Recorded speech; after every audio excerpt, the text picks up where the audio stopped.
하나님의 말씀은 마태복음 16장 24절 말씀입니다. 마태복음 16장 24절 말씀, 우리 다 같이 한 목소리로 읽도록 하겠습니다. 이에 예수께서 제자들에게 이르시되 누구든지 나를 따라오려거든 자기를 부인하고 자기 십자가를 지고 나를 따를 것이니라. 아멘. 우리 한번 비오는 수요일 날 밤에 함께 예배하는 우리 동역자들, 사랑하는 가족들을 향해서 한번 인사했으면 좋겠습니다. 함께 예배하는 것이 참 기쁩니다. 한번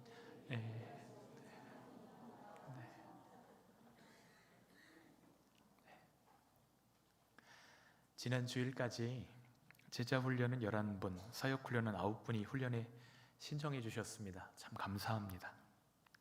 예수님께서 공생의 기간 합숙하면서 제자들과 함께 하셨던 것처럼은 아니지만 말씀의 빛 아래서 삶을 나누며 예수님이라면 어떻게 하실까 질문하고 그 대답을 삶에 적용하는 것이 이 제자훈련, 사역훈련의 핵심 포인트입니다.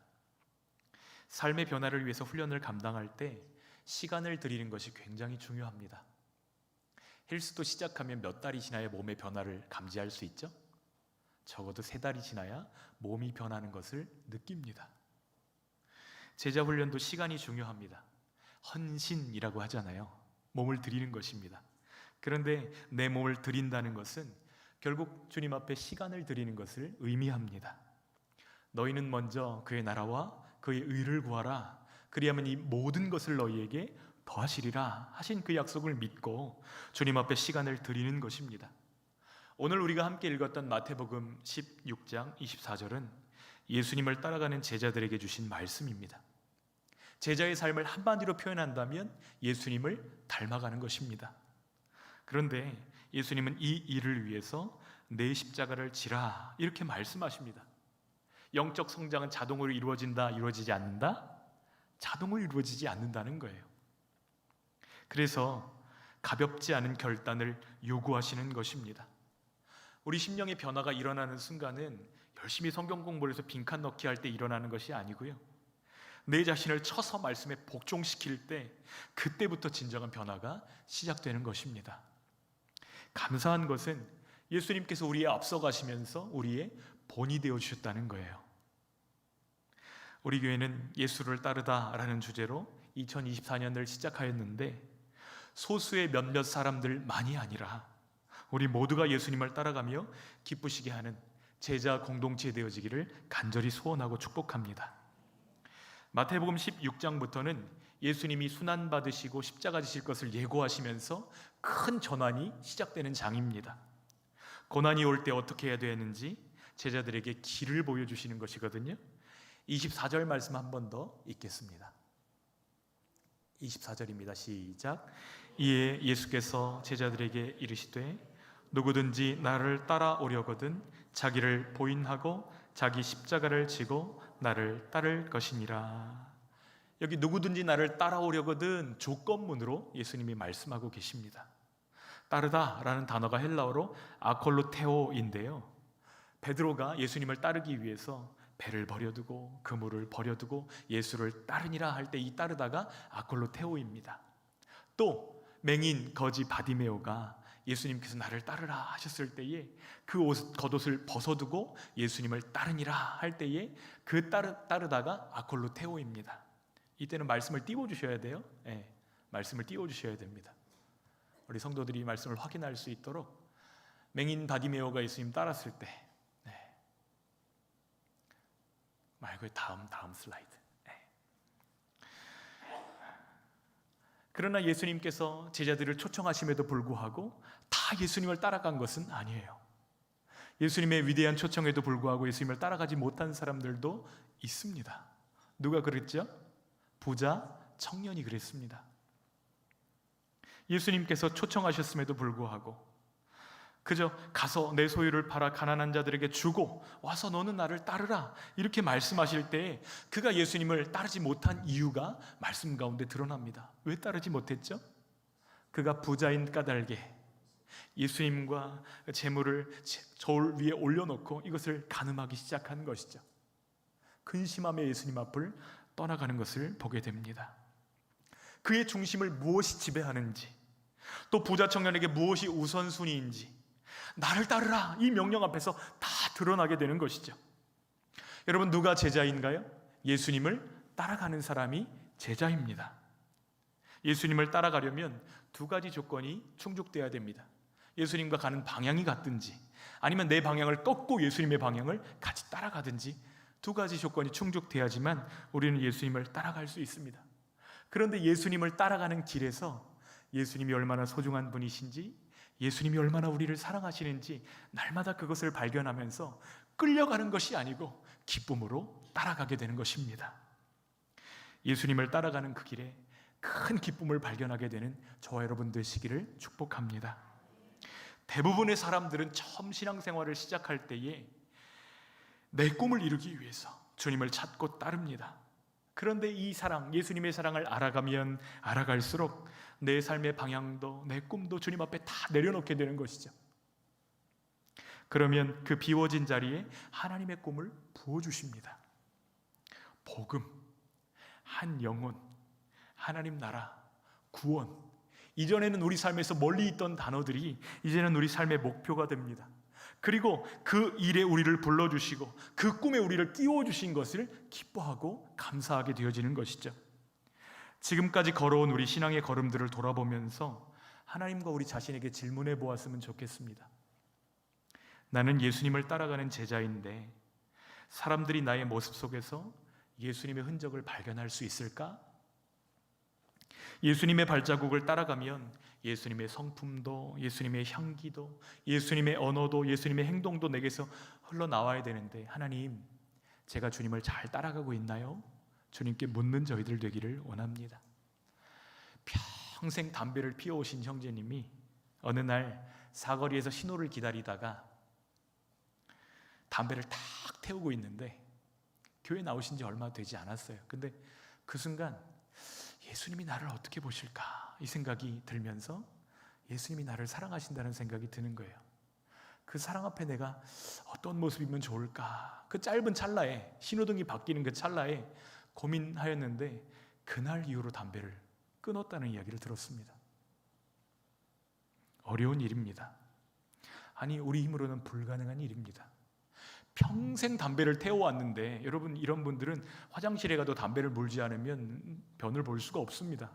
그런데 그런 분들이 단 한순간에 예수님이 나를 어떻게 바라보실까, 그 앞에 서서 결단을 하게 되는 것입니다. 여러분, 우리가 주님을 따르기로 결단할 때 부어주시는 힘과 은혜가 있다는 것을 우리가 바라볼 수 있기를 소원합니다. 예수님을 따르기로 결심한 자들이 걸어야 할 길, 그 두 번째는 자기를 부인하는 것입니다. 다시 한번 24절 말씀 띄워주시겠어요? 함께 읽겠습니다. 이에 예수께서 제자들에게 이르시되 누구든지 나를 따라오려거든 자기를 부인하고 자기 십자가를 지고 나를 따를 것이니라. 여기 부인하다는 단어가 아르네오마이라는 단어인데요, 내려놓다, 포기하다 이런 뜻도 있습니다. 주님께 나를 내어드리는 거예요. 주님 앞에 나를 내려놓는 것입니다. 그런데 우리가 내려놓으면 성령께서 그때부터 우리를 다스려 주십니다. 억지로 우리 마음문을 부시고 들어오시는 것이 아니라 우리가 내려놓으면, 우리가 마음문을 열어드리면 성령께서 우리 안에서 역사하시는데, 그때부터 어떤 변화가 일어납니까? 성령께서 우리 안에서 그분의 열매를 맺으시는 것입니다. 사랑의 열매를 맺으시고요, 희락의 열매를 맺으시고요, 화평의 열매, 오래 참음의 열매, 자비의 열매, 양선의 열매, 충성의 열매, 절제의 열매, 또 온유의 열매, 이런 열매들을 주께서 우리 안에서 맺어주십니다. 이전에 우리 안에서 볼 수 없었던 그것들이 성령의 능력으로 우리 안에서 막 흘러나오는 것이에요. 그런데 자기를 부인하는 것은 내 열심만으로 되는 것이 아닙니다. 성령님의 은혜와 도우심이 필요합니다. 내 성격, 내 습관, 내 행동, 내 마음은 주님을 따라가지 않는데 그걸 해야 되는 의무가 나를 지배해버리면 예수님 따라가는 일은 너무나 피곤한 일이 되기 때문이에요. 어떻게 해야 되죠? 주님을 따라가는 길이 힘들고 지친다 이렇게 느껴질 때 기도하셔야 됩니다. 한번 띄워주시겠어요? 이렇게 기도하십시오. 함께 읽어볼까요? 성령님, 저를 다스려 주십시오. 성령님, 제게 은혜를 주십시오. 지치고 힘들 때 잠깐 멈춰서 성령님 저를 다스려 주십시오. 성령님 제게 은혜를 주십시오. 이렇게 기도하시기를 부탁드립니다. 여러분, 퀴즈를 하나 내볼게요. 다음 중 예수님을 잘 따라가는 사람은 누구일까요? 1번, 하나님은 기뻐하시는 것 같은데 나는 행복하지 않아요. 2번, 나는 예수님을 열심히 따라간다고 하는데 다른 사람들은 기뻐하지 않아요. 3번, 하나님께서도 기뻐하시고 주위 사람들도 기뻐합니다. 누가 예수님을 잘 따라가고 있는 것이죠? 정답은 3번입니다. 왜냐하면 우리를 향한 하나님의 기대는 하나님께는 영광이 되고 세상에는 축복이 되는 삶을 기대하고 계시기 때문이에요. 우리 하나님은 너희들 따라올 테면 따라와봐 저 멀리 앞서가시면서 우리를 괴롭히시는 분이 아니십니다. 오히려 자녀된 우리가 행복해할 때 함께 기뻐하시는 아버지가 우리 하나님이십니다. 가장 대표적인 자기 부인은 예수님의 기도 가운데 드러납니다. 겟세마네에서 예수님이 기도하실 때 뭐라고 기도하셨죠? 내 원대로 마옵시고 아버지의 원대로 되기를 원하나이다. 이렇게 기도하십니다. 그 기도의 열매가 무엇이죠? 바로 오늘 우리들이 예수님을 알게 되고 믿게 된 것입니다. 우리의 구원이 예수님 십자가, 예수님 자기 부인의 열매인 줄 믿습니다. 그러므로 나의 인간적인 생각들을 접고 하나님의 뜻을 받아들일 때에 하나님이 우리를 통해서 일하시는 것, 이것이 제자의 삶인 줄 믿습니다. 예수님을 따르기로 결심한 자들이 걸어야 될 길 그 세 번째는 자기 십자가를 지는 것이다. 이렇게 말씀하십니다. 마지막으로 한 번 더 24절 말씀 읽겠습니다. 24절입니다. 이에 예수께서 제자들에게 이르시되 누구든지 나를 따라오려거든 자기를 부인하고 자기 십자가를 지고 나를 따를 것이니라. 여기 자기 십자가를 진다는 말이 무슨 뜻이죠? 예수님 따라가면서 겪는 모든 불이익과 희생을 내가 감수하기로 작정합니다. 이런 뜻입니다. 우리는 예수님이 날 위해 지신 십자가를 사랑합니다. 우리 예배드리기 전에 여러 찬양곡을 불렀는데 십자가가 우리의 노래입니다. 얼마나 십자가를 사랑하는지 몰라요. 그런데 삶의 현장 가운데서 십자가를 지고 예수님을 따라가는 제자들은 많지 않습니다. 왜 그렇죠? 어렵잖아요. 겉으로만 보면 십자가는 형틀입니다. 또 십자가는 수치입니다. 가장 극악한 죄수들을 처형하는 죽음의 형틀이 십자가입니다. 적어도 로마 시민권만 가지고 있어도 십자가에는 처형받지 않는 극악한 형벌이 십자가입니다. 그런데 이 십자가를 지셔야 될 이유가 전혀 없으신 예수님께서 십자가를 지셨습니다. 누구 대신이요? 내 대신. 내 대신 수치와 모욕을 당하셨습니다. 내 대신 죽임당하심으로 죄값을 지불하셨습니다. 그러므로 겉으로 보았을 때 십자가가 형틀이고 십자가가 수치인지 모르겠으나 그 안으로 들어가서 바라볼 때 십자가는 구원이고 십자가는 사랑의 완성입니다. 그 십자가 위에서 예수님께서 우리에게 말씀하십니다. 이제 너도 너의 십자가를 지고 나를 따라오너라. 여러분의 삶에는 예수님 때문에 따라오는 십자가가 있습니까? 독일의 신학자 본 회퍼는 아주 노골적으로 이렇게 이야기합니다. 함께 읽어볼까요? 주님이 우리를 제자로 부르시는 것은 와서 죽으라고 부르시는 것이다. 뭐 하라고 부르신다고요? 와서 죽으라고 부르시는 것이다. 십자가의 의미를 모르는 사람은 살아야 되는데 왜 죽느냐고 반문합니다. 그런데 왜 죽어야 되죠?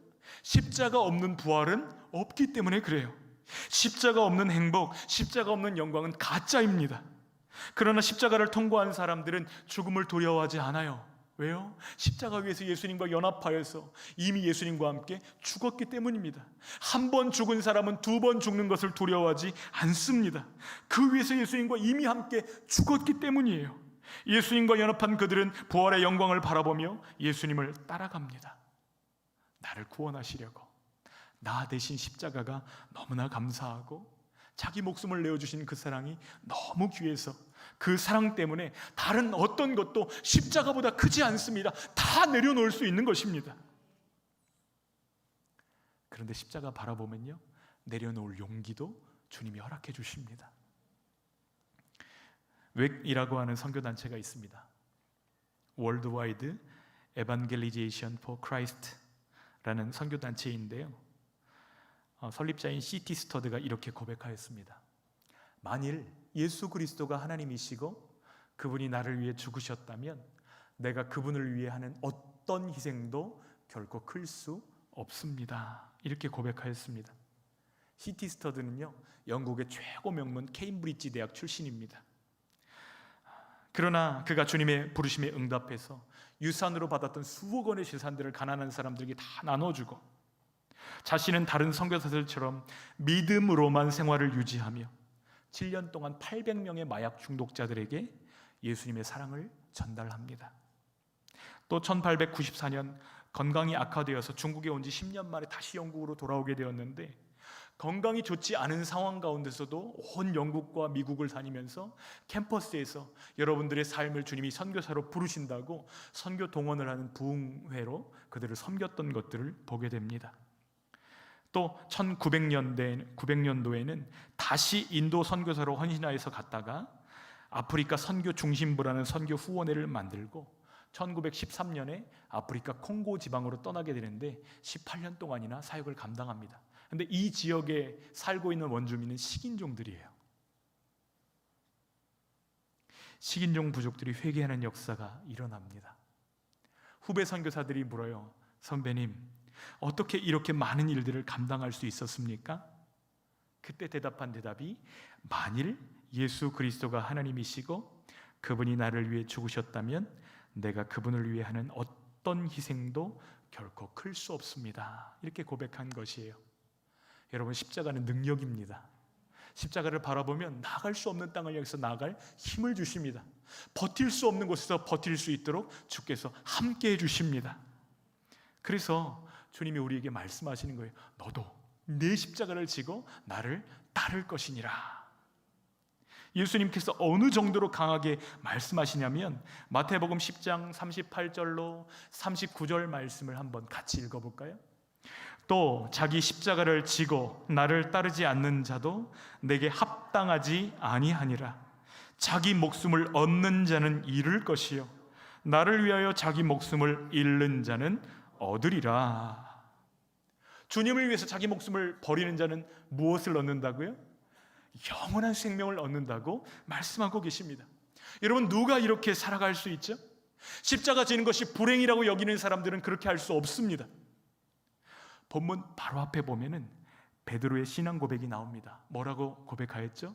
주는 그리스도시요 살아계신 하나님의 아들이십니다. 이렇게 고백하는 놀라운 신앙 고백이 예수님께 드려지고 예수님이 그를 칭찬하십니다. 바요나 시모나, 이것을 너에게 알게 하시는 분은 하늘에 계신 너희 아버지시다. 이렇게 칭찬받고 나서 예수님이 십자가 지시고 고난당하실 것 이야기하실 때에 베드로가 예수님을 가로막는 장면이 기록되어져 있습니다. 22절 말씀 한번 같이 읽어볼까요? 베드로가 예수를 붙들고 항변하여 이르되 주여 그리 마옵소서, 이 일이 결코 주께 미치지 아니하리이다. 여기 항변하다 이렇게 번역된 헬라어 단어는 에피티만인데요, 책망하다 이런 뜻이 있어요. 제자가 선생님을 뭐 했다고요? 책망했다는 것입니다. 이것을 어떻게 더 확실히 알 수 있냐면 결코라는 부사를 통해서 지금 베드로가 어떤 뉘앙스로 예수님께 이야기하는지를 알 수 있습니다. 예수님은 내가 반드시 순환을 당하여야 하리라 이렇게 말씀하시는데 베드로는 절대 안 됩니다 이렇게 가로막고 있는 것이에요. 예수님의 생각과 베드로의 생각이 충돌하고 있습니다. 반석인 베드로가 예수님의 걸림돌이 되고 있는 것이에요. 그래서 예수님은 베드로에게 뭐라고 말씀하시죠? 사단아, 내 뒤로 물러가라. 너는 나를 넘어지게 하는 자로다. 여러분, 베드로가 걸림돌이 된 이유가 무엇이죠? 23절 말씀 읽겠습니다. 예수께서 돌이키시며 베드로에게 이르시되 사탄아, 내 뒤로 물러가라. 너는 나를 넘어지게 하는 자로다. 내가 하나님의 일을 생각하지 아니하고 도리어 사람의 일을 생각하는도다. 베드로가 하나님의 일보다 사람의 일을 생각했기 때문에 하나님의 일에 걸림돌이 되었다고 설명하고 계십니다. 여러분, 우리도 마찬가지입니다. 십자가를 지고 예수님을 따르는 길이 어려운 이유는 하나님의 생각과 내 생각이 치열하게 싸우고 있기 때문입니다. 우리가 정말로 주님을 기쁘게 따르기 원한다면 내 생각을 하나님의 생각 아래 두시기를 부탁드립니다. 결국 이 베드로는 십자가 지시는 예수님 앞에서 몇 번이나 주님을 부인하죠? 3번씩이나 예수님을 부인합니다. 하지만 부활하신 예수님은 그를 포기하지 않으시고 갈릴리 바닷가까지 베드로를 찾아오십니다. 그리고 물으시죠. 네가 나를 사랑하느냐? 주께서 하십니다. 예수님은 베드로를 회복시켜 주셨고 성령의 충만함을 베드로에게 부어주십니다. 베드로가 성령의 지배를 받기 시작할 때에 선택한 것이 있습니다. 그것이 바로 십자가입니다. 전승에 따르면 베드로가 복음을 전하다가 로마의 폭군 황제 네로에게 사로잡혀서 로마에서 순교할 때 이렇게 고백했다고 합니다. 나 같은 것이 감히 예수님처럼 십자가에 똑바로 매달릴 자격이 없습니다. 그래서 어떻게 부탁하죠? 나를 거꾸로 십자가에 매달아 달라고 부탁합니다. 그리고 그렇게 순교의 제물이 되어집니다. 이 일로 인해서 어떤 일들이 벌어지죠? 베드로의 순교의 피가 아름다운 교회가 꽃피워지는 영양분이 된 것을 보게 됩니다. 십자가 지고 예수를 따랐던 제자들로 인해서 교회들이 아름답게 세워집니다. 이것은 오늘도 마찬가지입니다. 자기 십자가를 지고 예수님을 따르는 사람들이 교회를 아름답게 세워나갑니다. 누구나 피하고 싶은 저주의 상징, 그 십자가를 날 위해 지신 예수님을 바라보며 그분을 따라가는 사람들이 제자이기 때문입니다. 우리가 우리 몫의 십자가를 지고 주님을 따를 때에 주님이 우리에게 주시는 약속이 있습니다. 그냥 막연히 따라오라 이런 게 아니고요, 약속을 주시면서 따라오라고 말씀하세요. 우리 함께 마태복음 16장 27절 함께 읽어볼까요? 인자가 아버지의 영광으로 그 천사들과 함께 오리니 그때에 각 사람이 행한 대로 갚으리라. 아멘. 여러분, 우리 예수님은 다 알고 계십니다. 우리가 주님으로 말미암아 흘린 눈물들 다 알고 계십니다. 우리가 주님의 제자로 살기 위해서 받았던 고난들 다 알고 계십니다. 주님이 다 아시고 우리에게 약속하십니다. 행한 대로 갚아주리라. 주님께서 걸어가신 길, 또 예수님을 만났던 수많은 제자들이 걸어갔던 길, 순종하며 십자가를 지셨던 분들 때문에 오늘 우리가 예수님 앞에 있는 줄 믿습니다. 오늘도 복음은 십자가를 지는 제자들을 통해서만 전달됩니다. 주님의 부르심 앞에 즐거운 마음으로 십자가 지고 가는 저와 여러분들 되시기를 축복합니다. 즐거운 마음으로 십자가 지고 가면 슬픈 마음을 주께서 위로해 주실 것입니다.